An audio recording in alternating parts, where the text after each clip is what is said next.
Bonjour et bienvenue sur ma chaîne, on se retrouve aujourd'hui pour un nouveau tuto. Alors c'est pour effectuer ce petit panier. Alors c'est un petit panier multipoche, donc comme vous pouvez le voir.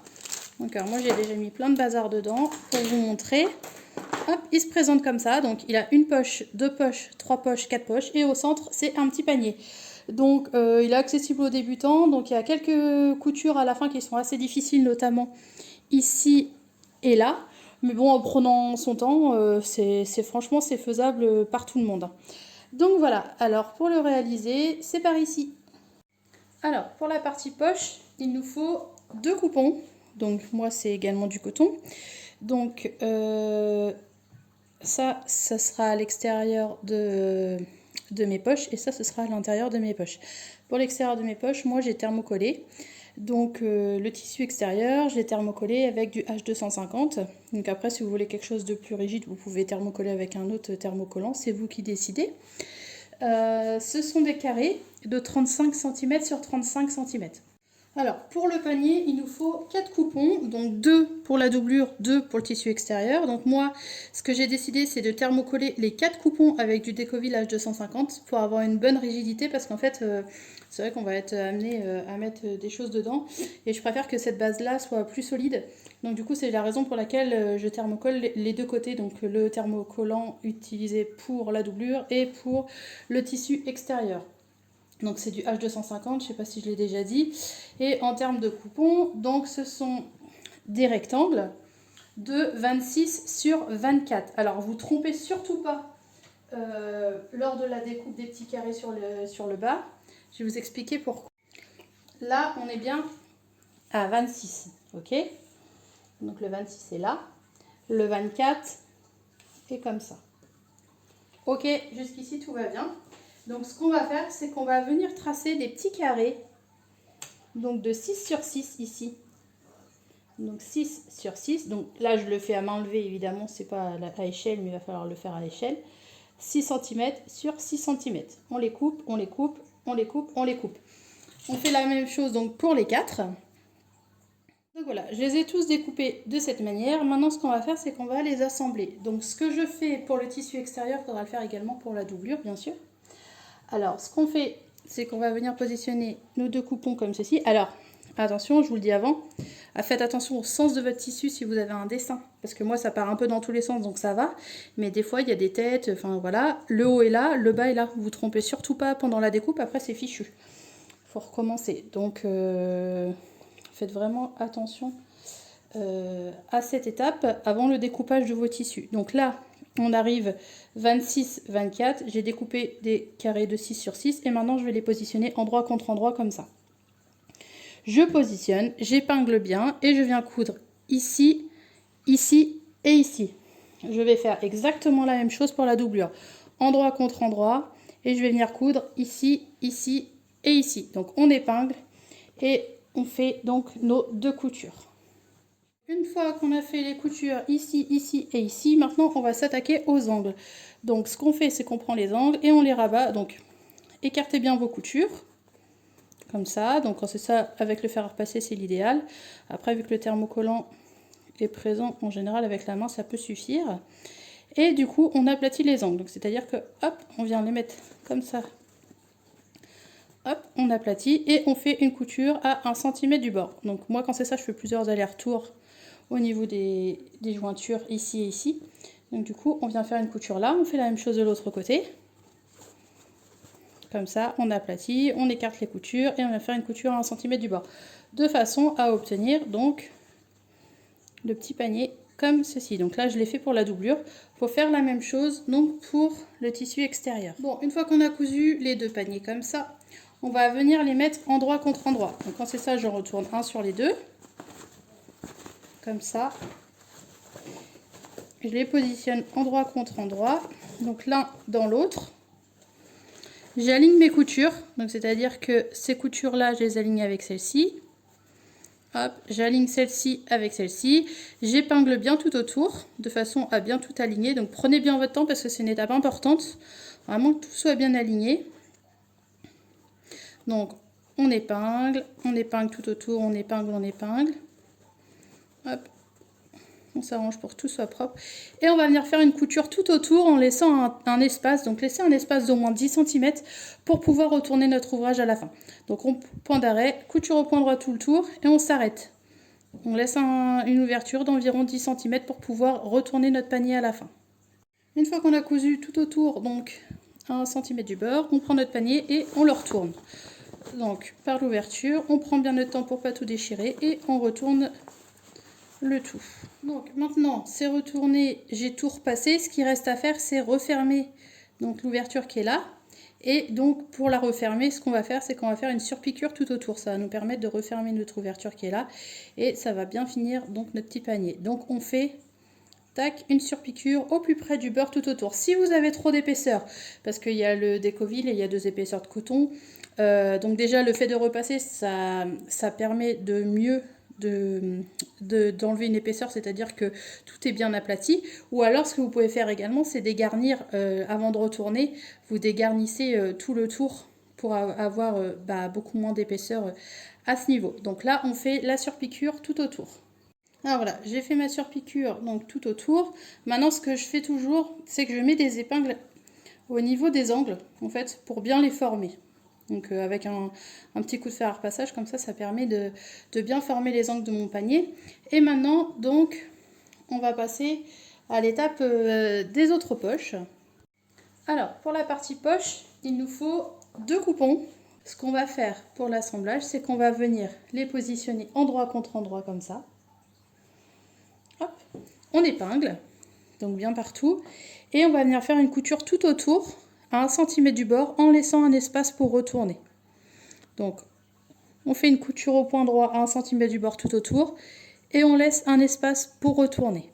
Alors, une fois qu'on a fait la couture, alors j'ai fait des traits au stylo pour être sûr de bien coudre à 1 cm. Il faut vraiment coudre à 1 cm du bord, parce qu'après, en fait, la taille du panier ne va pas correspondre aux poches, et puis vous allez avoir quelque chose de travers. Donc, il faut vraiment coudre à 1 cm du bord, partout, au niveau de ce carré. Une fois qu'on est là, qu'on a cousu, qu'on a notre petite ouverture qui est là, on va cranter les angles. Donc ici, sur les 4 côtés. Donc pas trop près du bord pour pas déchirer les coutures. Hop, et on retourne donc. Hop, on cherche notre ouverture et on vient retourner donc notre coupon.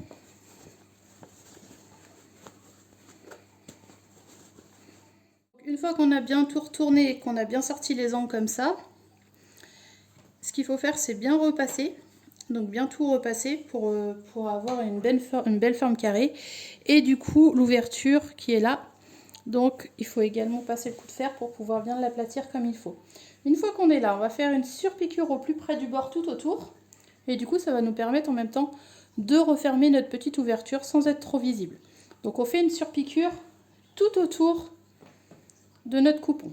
Une fois qu'on a fait notre surpiqûre, donc je ne sais pas si vous voyez très bien, du coup on a rebouché donc l'ouverture qui n'était je sais plus où, enfin bref on a rebouché l'ouverture par la même occasion, et du coup maintenant on va passer donc au traçage sur ce tissu. Alors pour le traçage, surtout utilisez soit un stylo à friction donc qui s'efface, ou alors vous prenez donc de la craie.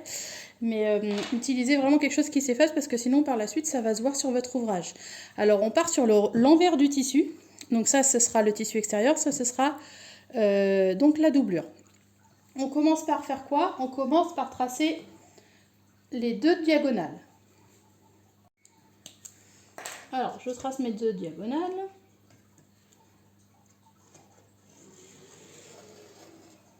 Une.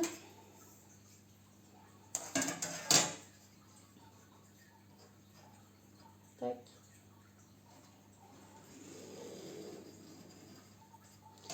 Et 2. Donc les deux diagonales sont tracées. On va venir prendre notre règle et on va venir faire un repère donc à 14 cm. Donc à 14 cm, on fait un repère.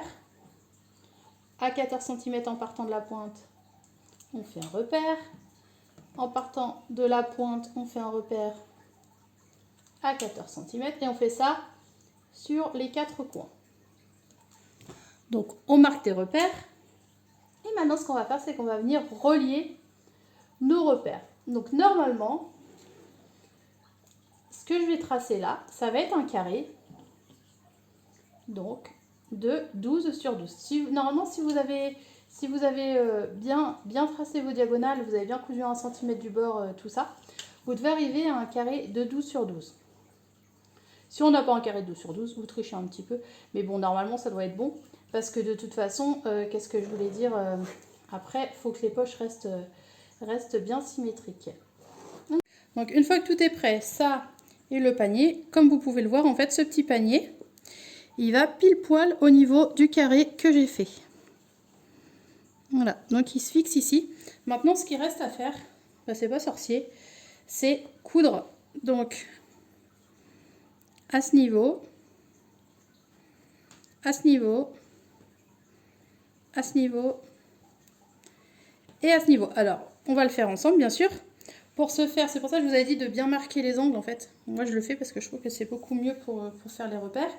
Ce panier-là, normalement, est 1 cm plus haut que les poches. Donc, c'est-à-dire que, normalement, hop, lorsque je retire, quand je vais venir fixer ma poche, je vais la fixer à 1 cm du haut. Comme ceci. Donc, quand c'est ça, je mets une épingle. Et je vais faire tout autour. Donc pour l'instant, il est juste maintenu avec des épingles comme ceci. Donc ce que je vais faire, c'est que, hop, avec le doigt, vous sentez l'angle de votre panier. Qui est là, qui est là, qui est là, et qui est là. En fait, vous le sentez avec le doigt. Donc ce que vous allez faire, c'est faire un repère. Donc à ce niveau. Et on va tracer, donc comme ceci, une ligne. Alors, je vais me mettre plus... Tac. Je sens le petit angle qui est là, je fais mon repère et on va venir tracer une ligne qui reprend de l'angle jusqu'à la pointe.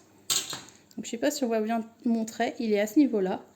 Et du coup, à ce niveau, on va venir faire une couture. Donc, point d'arrêt et couture au point droit, point d'arrêt jusqu'à la pointe. On fait la même chose donc pour les 4. Point d'arrêt, couture au point droit, point d'arrêt jusqu'à la pointe. Donc, à chaque fois, faites un petit repère comme ça, vous n'allez pas vous perdre, vous n'allez pas être de travers.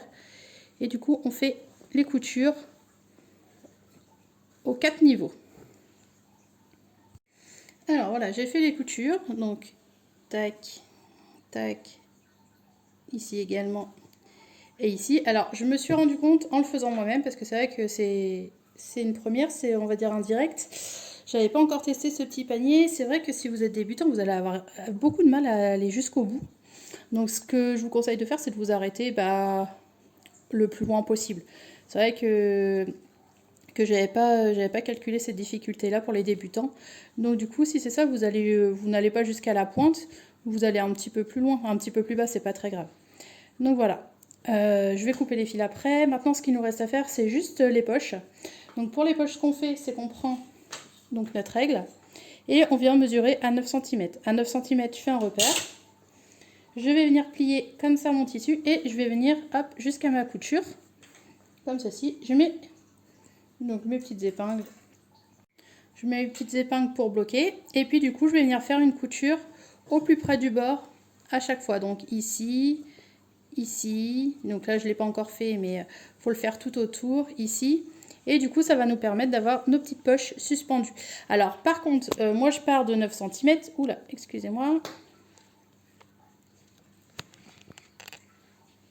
Alors, moi, je pars de 9 cm de la base jusqu'ici. Après, si vous voulez descendre plus bas pour avoir une poche plus loin, c'est votre problème. Ou alors, vous pouvez faire également plus bas, plus haut. Et là, dans ce cas-là, la poche sera plus rabattue. Donc voilà, moi je trouve que 9 cm c'est une bonne base. Donc je vais m'atteler à toutes les coutures qui sont ici et mon petit panier sera fini. Et voilà, du coup toutes mes coutures sont finies. Et on obtient donc ce petit panier. Donc je le trouve vachement sympa. Vous voulez peut-être les mesures finales? Alors en hauteur il mesure 17 cm. En largeur on est à 12. Et en profondeur on est également à 12 puisque c'est une base carrée. Donc voilà, je vais pouvoir mettre plein de bêtises dedans. Et puis j'espère que ce petit tuto vous a plu. Si vous voulez donc obtenir les tissus, ils sont sur le site laprairiedestissus.com. Donc moi celui-ci, c'est vrai que je suis vraiment fan, je le trouve vachement beau. Il est magnifique, en plus il s'associe très bien avec ce moutarde là. Voilà, n'hésitez pas à mettre des petits pouces bleus, à laisser des commentaires, et puis on se retrouve sur les réseaux sociaux. Je vous dis à très très vite et je vous fais plein de gros bisous.